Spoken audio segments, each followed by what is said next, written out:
Particles and renders can look amazing, and one of the main parts of that is their material. In this video, I'm going to show you how to use the particle info node to improve the quality of your particles in your render. When you go into the shading tab, to access the particle info node, go Shift A and then search for particle info.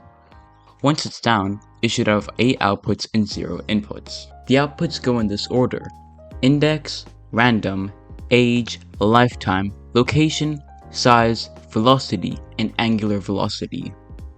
The first one is index, and this one's pretty self-explanatory.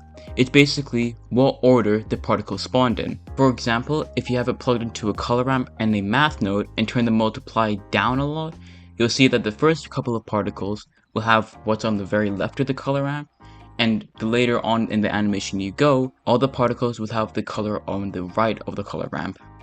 The next output is random, and this is also pretty self-explanatory. It just randomly picks each particle, which can then be plugged into a color ramp.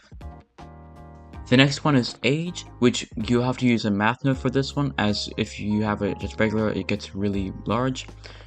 Change it to multiply, put the value to around 0.01, then plug that into a color ramp, and depending on how long the particle has been up, so for example, if it's been up for 5 frames, it'll be very close to what's on the left side of the color ramp, but if it's been up for like 200 frames, it'll be really close to the color that's on the right of the color ramp. And then it fades in between there based on how long it's been up.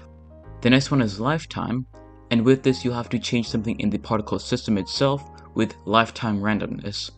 Once you've changed it, if you plug it into the same math node, which has a multiply of 0.01, and plug it into the same color ramp, depending on how long it's going to be up with its lifespan, it'll determine its color on the color ramp. The next one is location, which can be plugged directly into the color ramp, but if it's plugged directly into it, it'd have to have a large distance to cover.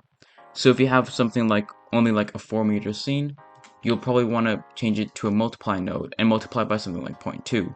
And depending on its position, it'll change its color.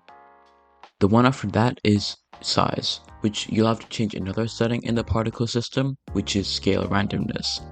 Then plug this into a math node, but instead of it multiplying by a super low number, multiply by something kind of high, like for example 2.5. Then based on its size, it'll change its color on the color ramp. The next one is velocity, which basically, depending on its speed, it changes its color. So for example, when it's super slow, or when it's just not moving at all, it'll be close to the left side of the color ramp. But if it's moving fast, it'll be closer to the color on the right side of the color ramp. The next and last one is angular velocity. Here you'll also have to change another setting in the particle system, go under rotation, angular velocity, and increase its velocity.